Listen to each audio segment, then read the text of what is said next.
The Galactic Council had seen many species rise and fall across the millennia.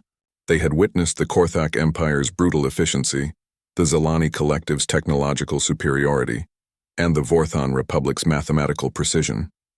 But nothing had prepared them for humanity's most bewildering trait: their young. Ambassador Zekthar of the Vorthon Republic stood frozen in the observation deck of the research station, orbiting Kepler 442b, his forearms trembling as he watched the impossible scene unfold below.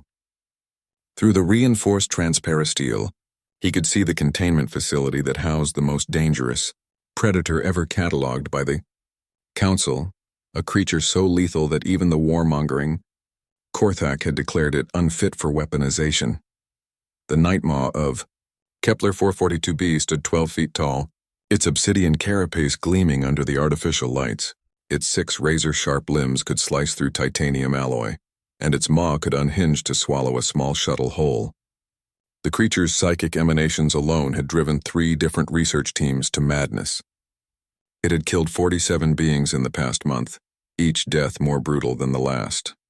And now a human child was walking straight toward it. "Stop her!" Zekthar's translator crackled as he slammed his primary fist against the reinforced barrier. "Are the humans insane? That youngling will be torn apart." Dr. Sarah Chen, the human xenobiologist leading the research expedition, remained unnaturally calm. Her 6-year-old daughter Emma had somehow bypassed every security protocol, every failsafe, every barrier designed to keep the station's personnel away from certain death.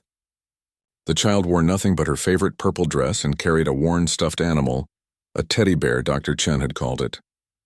"Dr. Chen!" Zekthar's voice reached a pitch that would have shattered glass on his homeworld. "Your offspring approaches the apex predator. It will devour her in seconds." Dr. Chen's hand pressed against the observation window, but her expression remained strangely serene. "No," she said quietly. "It won't." The assembled aliens, representatives from 7 different species, watched in horror as little Emma approached the creature that had terrorized the galaxy's finest warriors.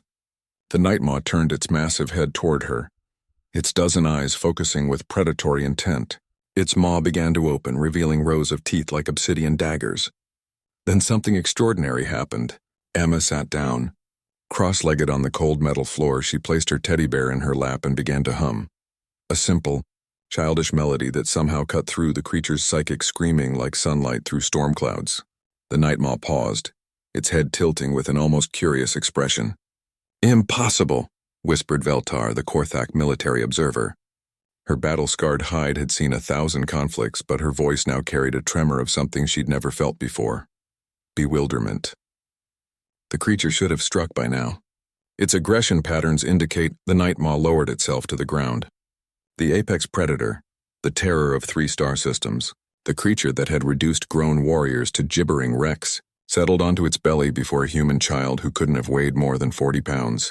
Its massive head came to rest just feet from Emma, who continued humming her innocent song. How? Zekthar's mathematical mind reeled, trying to process data that defied every calculation. "What sorcery is this?"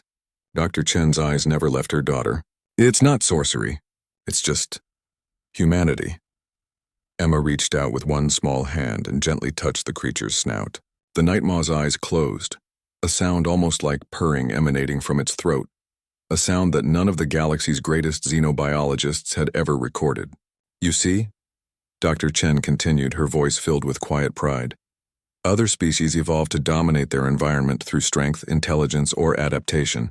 But humans, we evolved to make friends." The alien observers exchanged glances of pure confusion.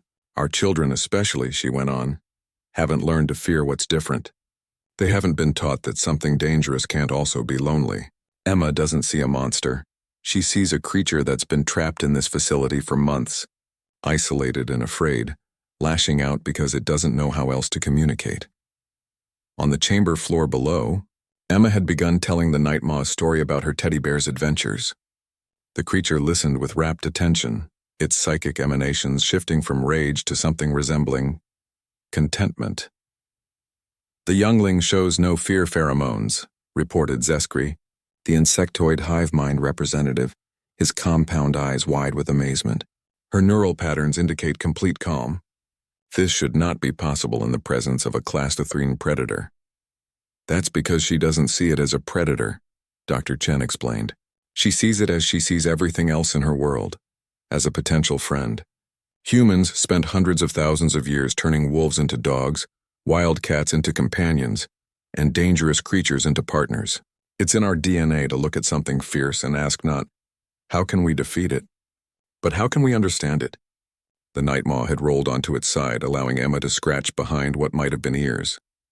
The creature's contentment was now so obvious that even the aliens could sense it. Commander Thrak of the Korthak Strike Force leaned forward, his scarred face a mask of disbelief.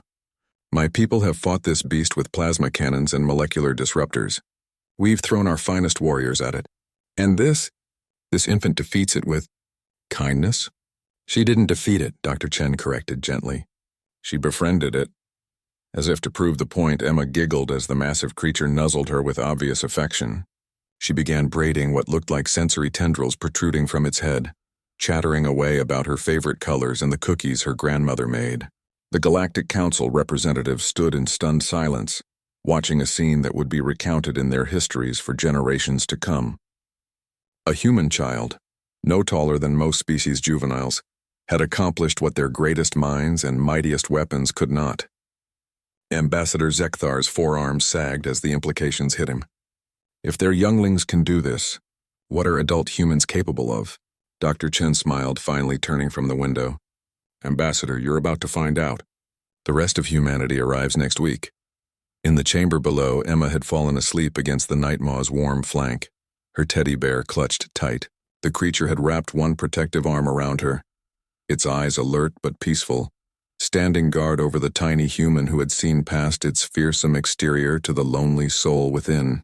The galaxy would never be the same, and somehow neither would the beast.